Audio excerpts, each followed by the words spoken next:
So thank you so much, Carly, for joining us today. We're really excited to hear your story and, how, I've already heard parts of your story and how inspiring it is, going from obviously being in debt to being a business owner. It's kind of, I guess, a lot of the time that would be polar opposites. I'm not suggesting, obviously, that you can't be in debt and own a business, but I think that the way that you've done it is really inspiring, and obviously you've come a really long way. So, do you want to introduce yourself?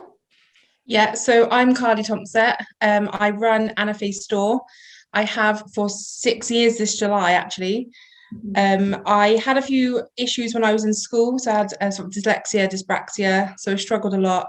Was told I wouldn't amount to anything in life. So, and to be honest, I believed the advice because it was a teacher. So I believed it. Went for a few years just jumping around jobs. Didn't really enjoy anything. And then I moved to Cardiff and started my own business. And the rest is history, I guess. So where is it you're originally from? Because I do hear like a Welsh twang. A lot of people say that. So I'm from Guildford originally, Okay. but I've lived here for 8 years now in Cardiff. So people do say I have a bit of a twang. Yeah, so you've had time to adjust to kind of hearing the language. Yeah, love it. Yeah. Um, so yeah, I guess if we just get straight into kind of the questions that we've got, and again, thank you so much for being so open with us and agreeing to tell us your story. So I guess the first thing is kind of like you said, you were in some trouble at school, in terms of you struggled with dyslexia and dyspraxia. How did that kind of affect you as a child in terms of then you eventually started, I guess, having debt problems later on? Is that something that correlated or? At the time, I don't think I connected it, but now looking back, I think it did have something to do with it. At school, I struggled a lot. I just thought I was stupid because I wouldn't pick simple things up. I just couldn't understand things. Yeah. Teachers would say I was stupid, and after a while, you start to believe what people say. So I left school with hardly any GCSEs. I went to college because my mum wanted me to have some kind of an education or a fallback. I didn't want to go to college. I was happy to just drop out and go to work, but she made me, thankfully.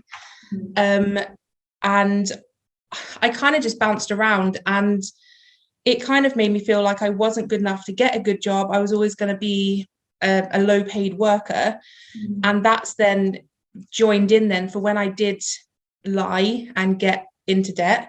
I think it did in the back of my mind sit there that I would never be having all this money. So why can't I get it for free by lying about it, getting money and then spending it willy as I want it? Uh-huh.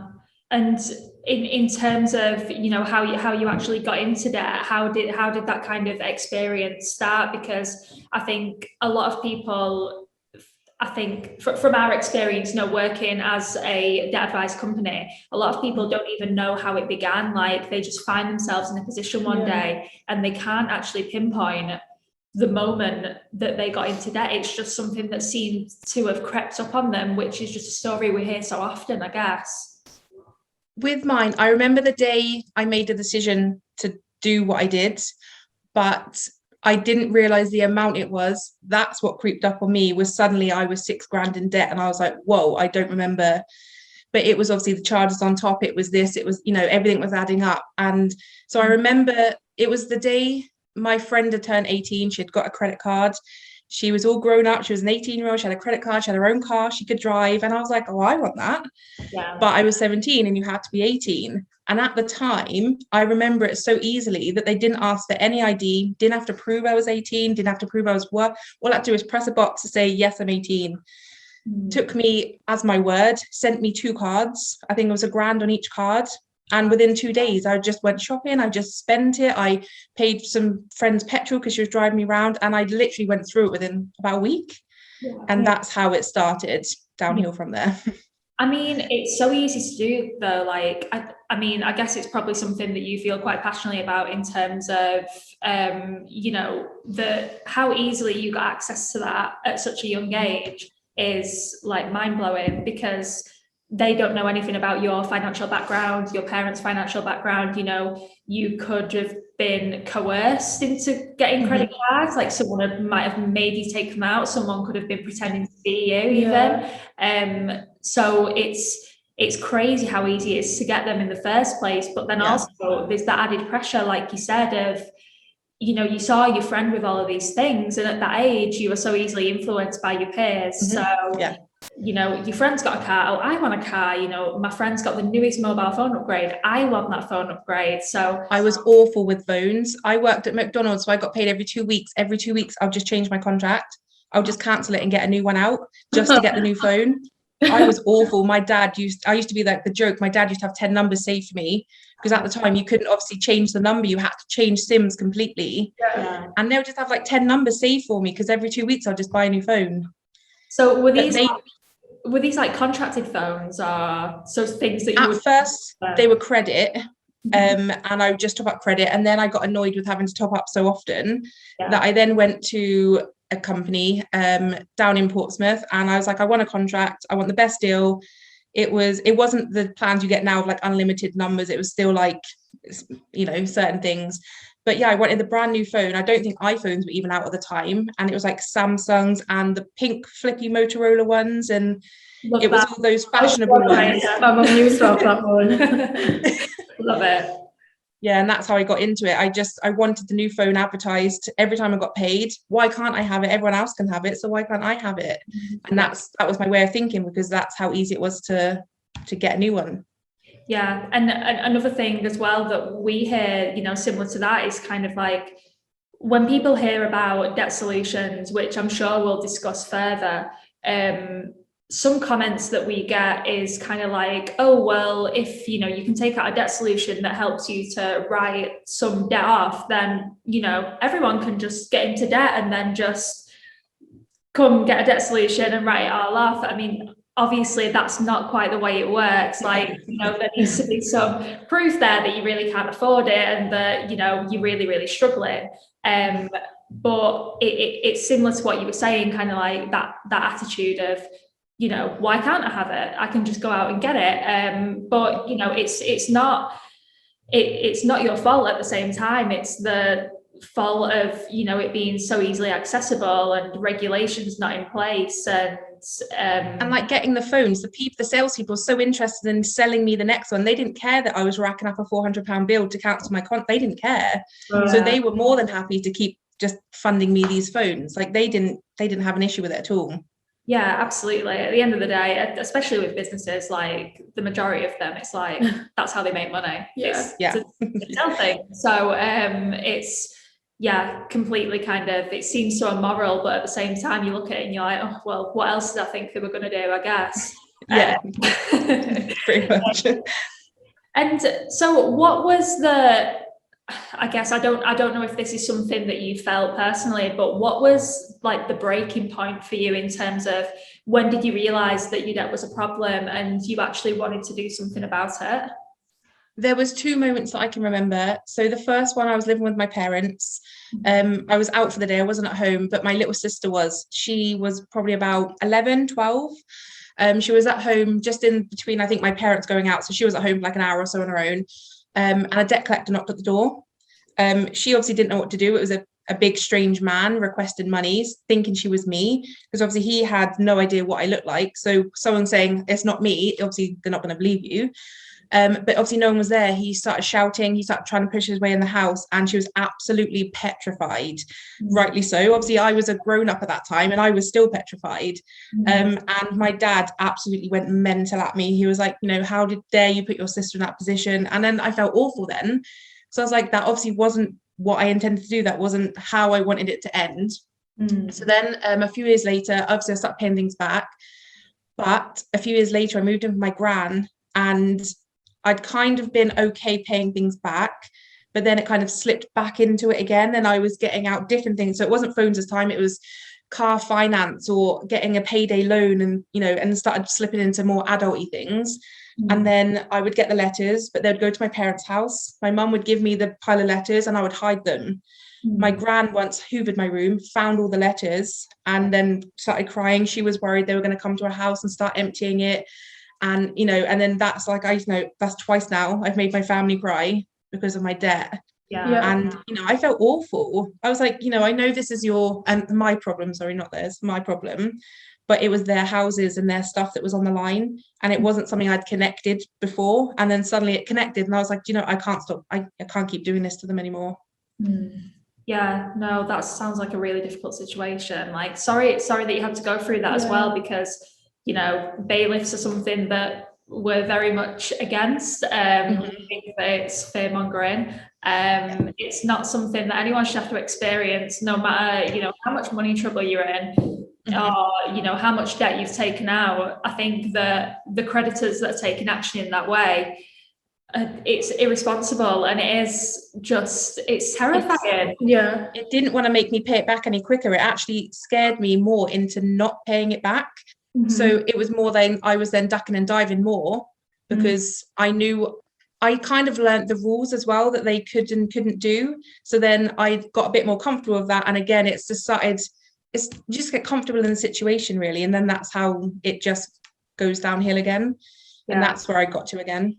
And I guess like kind of learning the rules around it and knowing how to avoid certain things as well. That is the kind of thing these still into you. Like, people want to avoid it. They don't want to have any contact whatsoever. It's like, even the thought of, if I start paying it back now, they're going to expect me to be able to continue paying it back. Like, what if I can't 1 month? So it's just kind of like an ongoing circle of like just trauma. Like, it's just a traumatic experience. It also got to the point as well when I was getting letters through to say, contact us and start paying monthly payments. And they were in the letter, they'd say, we can help you. We can do it as little as you can, as long as you pay it back. I'd ring them. This is my income. Well, you have to pay a minimum of £100, but I can't afford them £100. But you have to pay. And then they'd make you feel guilty. And then you couldn't afford it. So I'd stop ringing them because I knew what they were going to say to me. And I couldn't afford to pay the amounts they wanted. And then again, that's why I started ignoring the letters, because I just knew they would give me an answer that I couldn't work with. I physically could not afford to pay that back. Yeah, such a difficult situation. And I guess you probably felt like you were kind of stuck, like that kind of entrapment of not really knowing which way to go. If they're telling you that they can't accept anything less than £100, but you can't afford it. Obviously, what are you supposed to do then? Yeah, exactly. That's how I felt then. I was like, I don't know what you want from me. You want your money back. I'm offering to pay it back. I don't know what else you want from me.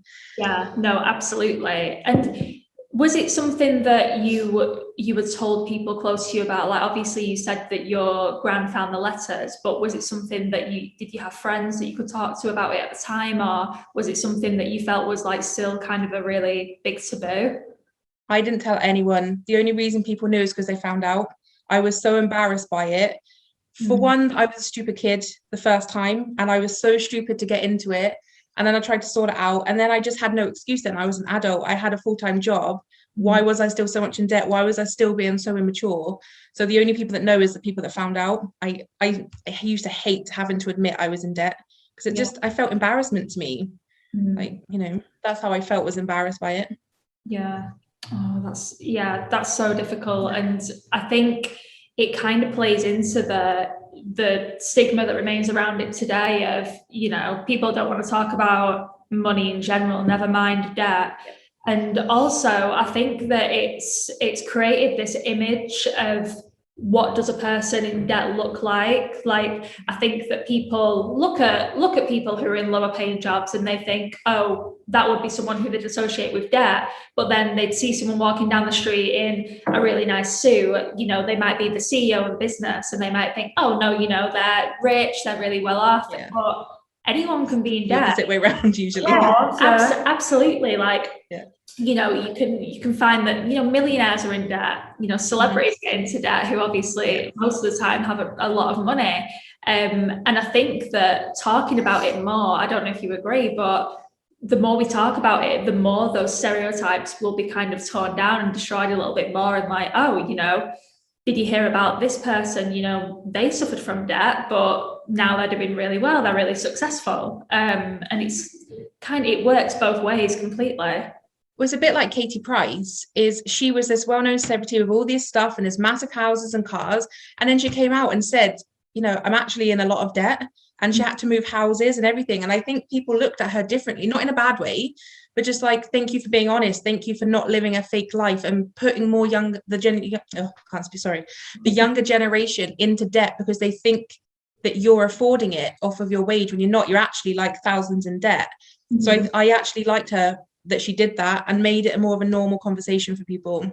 Yeah, Definitely. absolutely. I think, yeah, when people with that sort of influence do speak out about things like that, it's the same with, I guess, like mental health and other taboo subjects.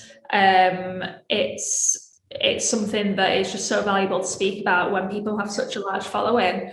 I agree, yeah. And, speaking about the mental side effects and mental health, is that something that you suffered with during your time, like when you were trying to sort out your debt and when you were in kind of that worst part of it? To be honest, well, yes and no. So I know some people had trouble with like sleeping and stuff like that. Like that wasn't the side that worried me. It would be like I wouldn't want to be in my house for too long because in case someone knocked on the door. I wouldn't want to look like I'm home, so I'd park down the road a little bit so they knew it wasn't at my house. I would never answer unknown phone calls because it's probably someone ringing me for debt. And it's only recently that I actually start answering unknown calls because I know it's not going to be a debt person. But it scared me for years. Even when I was at one point on a job centre, they said you have to answer unknown calls. And I was like, but I don't want to because I know what's going to be on the other end of the line and I just didn't want to deal with it. So there was a real like anxiety around kind of answering the phone and kind of having, to potentially have that conversation when you weren't prepared for it, or and I just didn't want the confrontation at my door and the neighbours to see, and then more people find out. I just didn't want it, so I cut it at the source and I just stopped. It's easier just to not answer or hide. Yeah, exactly. Yeah, it's so much easier. Yeah, absolutely. And I guess one of the biggest things that we want to know is what are the steps that you took to start paying off your debt? Like obviously there came this point when you thought, right, now's the time to kind of get out of it and really kind of make sure that I'm on the way to a debt-free future. What kind of steps did you take in terms of, more of the, I guess, like the boring, more formal stuff like debt solutions and like payments and stuff? I did find a company. I can't remember how I found it, if I stumbled across them or if they stumbled across me even, sorry. But I found a company that they took, I'm not even sure what they're called. I don't think they're around now, but they take all of your debt into one payment. They have all your letters, you send them all your letters, all your information, and they literally deal with it. You pay them a fixed fee every month and they will split it between all of your bills. Okay. So I think it was like £50 I started as, and they would take like 10% for one bill, 20% for another, and they would just pay it off for me. If I got any threatening letters, they would give me free envelopes, just send us all the letters, we'll deal with it, we'll make communication. If bailiffs come, just say we're dealing with it, do not speak to anyone other than that company. And to be honest, they are the ones that got me out of debt completely. It was a natural payment I was making every month that I could afford. It was something that also became a regular payment that I didn't have to think about anymore. It was just a normal thing I paid out of my wages. They dealt with it. If I had birthday presents or Christmas and people would say, what do you want? Just ring up the company and pay off some of my account. So my nan would ring up and pay £100 off, or my mum would put £20 on. And that is how I cleared it, with the help of that company. They helped me hugely. Yeah, I guess having that, like you said, kind of having it as just that regular payment and accounting for it as you would your bills or your rent. Yeah. It's kind of like saying, this is essential. It needs to be prioritized, and kind of having it out that way. I guess you notice it a little bit less as well. Like you get used to kind of living on more of a budget, maybe. Exactly. And it was only one payment as well, whereas it wouldn't have been 7 if I didn't have the company. And that's where I would have lost it, because I would have had to have worked out £20 for this, 50, so it was just one bulk payment. And that is what I think made it easier for me. And it also helped me once I was out of debt. I was in the routine then of paying bills, setting them, working out every month how much I need to pay, how much I've got spare. And I think even more than the company even realised, they helped me move on with the rest of my life by the way that they planned it with me. Yeah, absolutely. I think that, you know, sometimes debt solutions and debt providers like that get a bad rep. But I think the only stories I've heard of people that have gotten out of debt with a debt solution or with a debt provider, it always has been a positive kind of, you know, if I wouldn't have gone down that route, then, you know, I might still be in debt today. I might have, you know, I might be still taking out more debt. So I think there's definitely a conversation to be had and promoted around, you know, let's actually dissect what a debt solution is and take away the stigma and look at what it really does for people.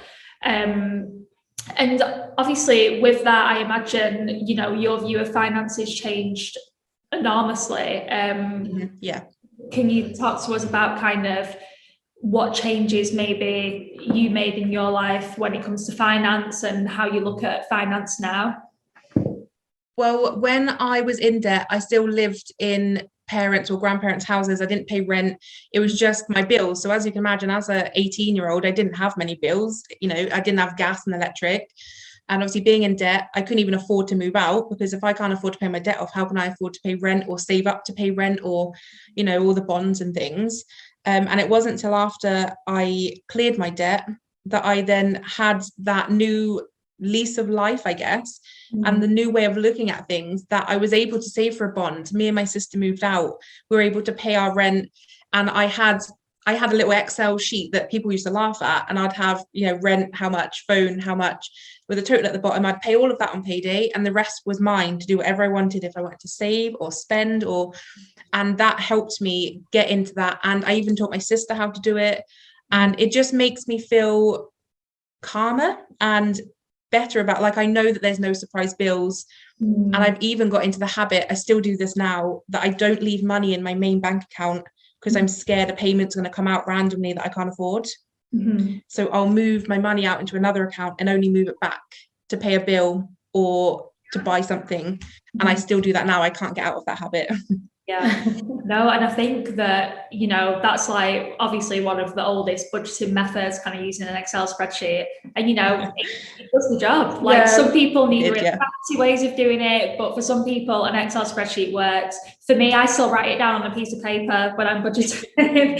So I'm an Excel spreadsheet. You love it. But yeah, and I think a lot of people look at budgeting as something that's really restrictive, and they kind of look and they say, I should be putting this much towards savings, or I should be, you know, making sure I've got this aside just in case, it's like a buffer. And I think that the problem is when people budget, the thing that they do often, or that they're told to do falsely really, is that, you know, you should be spending anything. You should be spending anything on yourself. You know, there's no room for fun. Money is to be saved. Money is to be put away for a later date. And I think that's where a lot of people get tripped up and, you know, often get into debt, because it's so difficult to not spend any money on yourself. And, you know, you've earned that money. It's something that everyone needs a social life. Everyone needs to treat themselves every now and again. And it's just about having that balance. So is that something that you found you've been able to work into your budget as well, kind of having that balance of, Yeah, because at first I would punish myself with, I've got myself into debt. I don't need a new pair of shoes. I don't need new clothes. I don't need to have my hair cut. You know, it's all stuff. I used to wear leggings and a baggy top and dolly shoes that had worn through to the floor, because I just didn't feel like I could spend anymore, because I was so worried about going back into that cycle again. For many years, I would just not care about myself or give myself what I needed, because I was so scared to slip back into it. Whereas I woke up one day, and like you said, you've earned that money. I've gone to work for 40 hours this week. Why can't I buy a new pair of shoes or a new bag or have a haircut if I want it, or highlight, you know, why can't I? That's what my money's there for. And my mum would always say, save for a rainy day. But then I'm like, but what if that rainy day never comes and I've got all this money and I haven't lived my life because I've cut all my, you know, everything off so I don't have to live. And I've got all this money and then nothing to do with it. Then I said, then I feel like I've gone the opposite way. Instead of living my life properly and being in debt, I've gone the complete opposite way, and I've got nothing to do with all this money saved. I said, I just didn't seem right to me. So I started living my life again normally. Yeah, and it is about having that balance. It's about kind of finding something that works for you and works for your lifestyle and something that makes you happy as well. Like, some people might be happy staying every weekend, but some people might want to, go out every couple of weeks or get a takeaway a weekend. And it is just totally, it's all about balance, like a lot of things. So Yeah, and you can't live your life in fear, not spending your money. Exactly, yeah. It's just not living then, are you? You're just not living properly. Exactly. absolutely. So kind of going on to now, so you're a business owner. So how did your business start? It was something I've always wanted to do, but obviously with my previous school years, it was knocked out of me pretty much, and I never believed I could. My granddad passed away, and I took it pretty hard. That everything in the area just reminded me of him then, everywhere you'd gone with him, everything just reminded you. So I was like, I just want a new start. So my cousin was in uni at Cardiff, so I kind of thought it's far enough away from home that I'm still close. It's only a 2-hour drive, but I already know someone there, so it was kind of like giving myself the helping hand into knowing someone there. So in 2013 I moved to Cardiff. I wanted to start a whole new life, whole new dream, my job, my business. I just got into the same rut really. I moved into a flat I couldn't afford, got BT and I got Sky and I, all these things. And again, I was slowly sleeping back into debt in a job I didn't want to do. And I could just see my past. And I was like, do you know what? I don't want to do that again. I've been in that position. I'm on my own now. I have to, if I get kicked out, I get kicked out. I don't have a grants to live into or anything. So I found the Prince's Trust actually on Google. And I contacted them and they did a course for businesses and they teach you everything you need to know. I got my ass back in gear, paid all my bills back, moved into somewhere I could actually afford, got myself a car and set up my business from there really. Amazing. So yeah, it's been a hard ride. So in terms of the inspiration behind your business, obviously you said it's always something that you like to do. Was what you actually do, the Anaphese Store, was that always kind of like the dream to have a store of your own? It was, always a dream to have my own store, shop, brand. When I started my business, I wanted to be the t-shirt printer. So if you were to go on a hen night, for example, when you have all the t-shirts printed, that is what I wanted to start out as. But there was a heat press, it was expensive, it meant getting back into debt again to buy all the equipment I needed, and I wasn't mentally ready to do that to myself again. So I then found a supplier to print for me. I created my own designs and I started that way, and I just used suppliers. They asked if I wanted to create sorry, I can't speak. They asked if I wanted to create accounts, and I said no, because that means I could overorder, get into debt again. So I'd only do print as order. So if you ordered on my website, they would print it there and then and send it. So there'd be no stock, there'd be no payments, there'd be no debt. And that is how I started my business. And I think that also helped me continue, even in life as well, continue on the straight and narrow. Yeah, definitely. I think setting boundaries, like you've just said then, was really important, just so you don't creep back into kind of your path, like you know that you don't want to go back there. So I guess kind of like, how did starting your business change your outlook on finance, really? I had a loan from the Prince's Trust. The only reason I was happy to accept it is because there was no interest added. I could pay it at the little or the most, as however I want to pay back as much. If I want to do £5 a month, they would completely be fine with that. And I thought that was the loan I was happy to take, because I knew I wouldn't be adding more debt onto it. If I could pay £100 a month, I could. If it was a fiver, I was, it was a bit flexible to sort of go around my life. So there was, at the beginning, I got part-time work. So at first I could pay it off, and then I would lose the part-time. So I'd be unemployed, trying to run my business, thinking it would be the leap I needed to start the business, but it wasn't on that level yet. So I'd have to go back to a part-time job. So I was jumping around jobs for a while, and that helped hugely, knowing I had the income coming in. So I could pay my rent, my phone, my petrol, etc. And I think that was a saving grace, because if I didn't have that, I probably would have slipped back into finance, trying to pay my rent, trying to get loans, payday loans, getting accounts with, suppliers and things. So it it has kept me on the straight and narrow, because I just don't want to go back to it. I don't want to take my business down with me. I don't want to have a bad reputation for my business. And I keep advertising myself as this entrepreneur and all my awards, and I just don't want that to be dampened or dragged down by debt again. I want to have a clean name. Yeah, I think it's inspiring to kind of come where you've come from to be where you are now. You know, there are a lot of business owners where they have just kind of made it, but whereas you've kind of had the past and dealt with debt previously, and to come where you are now, like, it is quite inspiring and definitely a really good achievement. Thank you. All right. So we just have a few more questions from people off our online social media that have just kind of heard about your story from us, and they were quite inspired and just had a bit more of curiosity. Sorry, just let me have a look at my sheet. So we did have Alex from London who asked, how was your credit affected after all this financial difficulty? Like, was it hard being approved for credit as well? It was so hard. It was zero, well, very low, close to zero, if not zero, for many, many, many years. It took me a long, long time.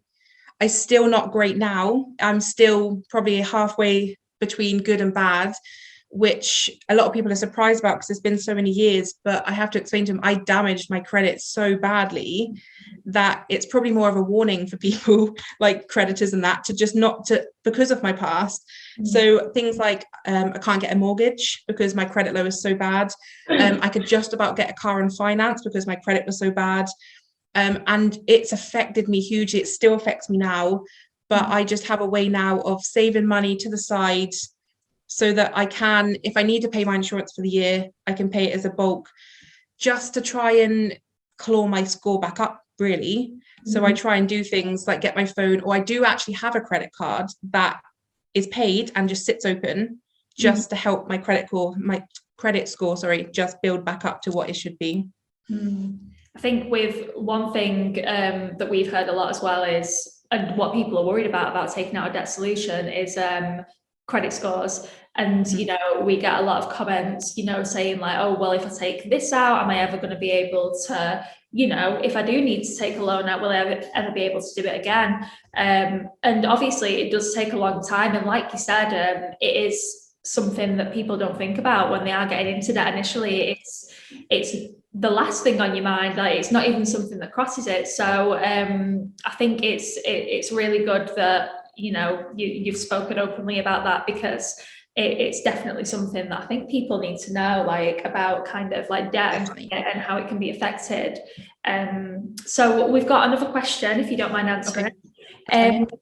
So this is a nice one, actually. So Olivia from Birmingham has asked, what would your top 3 tips for starting a business be? Oh, okay. The first one would be, make sure you research everything. Make sure you know what you're getting into, what you're not getting into. Just even with competitors, just make sure you research everything. 2, do not be afraid to ask for help. It doesn't make you weak or anything like that. You know, it just shows that you're the bigger person, you're willing to learn.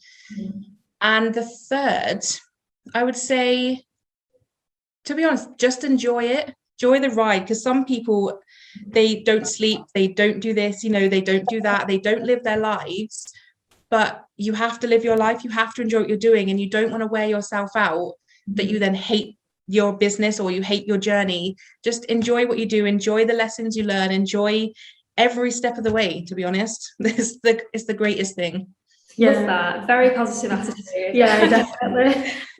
We've just got one more, and this is from Yini from Shrewsbury. She's asked, how long did it take to get out of debt? It was a long time. So, well, to pay off the initial debt, it probably took me about 4 years maximum to pay off the amount I had. But then there was, you know, the extra charges, and then the backlash of it. It's probably taken me about 12 years to get out of it completely and put it behind me 100%. So it was a long, painful journey. Worth it though in the end, definitely worth it. I'd definitely recommend it. Yeah, love that. And I guess one final question that I've just thought up of, actually, and it's just slipped my mind as I've just thought up of it. Okay, yeah, sorry, I've got it back now. So basically, it's just what do you think needs to be done on more of a I guess a more like, it's a hard one to say, like a government level, more of a kind of a promotional level to help people who are in debt, and to prevent people from getting into debt as well. I guess you could access things so easily. So I guess just what do you think needs to be done from your experience? The first thing I can think of is proving some kind of ID. Like if you go online or you have to prove your ID, they ask for driving license numbers and your passport number and things. I think that things like that, just to prove that you are that age, for people like me who are trying to slip through the system and trying to get, underage. I feel like promotion, speaking about it, making it not so much of a taboo subject as well, being open about it, it is bad and you don't want people to be in those situations. But like my previous, always ask for advice, always ask for help. It doesn't make you weak. It just means you're the better person because you're trying to fix yourself. So, and I think speaking about it more is going to help everyone, I think, in the long run, because it's not a nice experience to be with. And a lot of people do it alone. Yeah. And I, from my experience, I don't want someone else to go through the same thing. Yeah, no, absolutely. Well, thank you so much for speaking to us. Okay. And for sharing your story, and for being so open about what you've experienced and kind of your story to where you are now. Like Ramnik said earlier, it's absolutely inspiring. It's been really lovely to speak to you, and I'm really looking forward to everyone who's going to see this talk. I hope it's inspiring for people. I really do. Thank you so much, and we'll speak to you again soon, hopefully. Yeah. Thank you. Bye. Bye.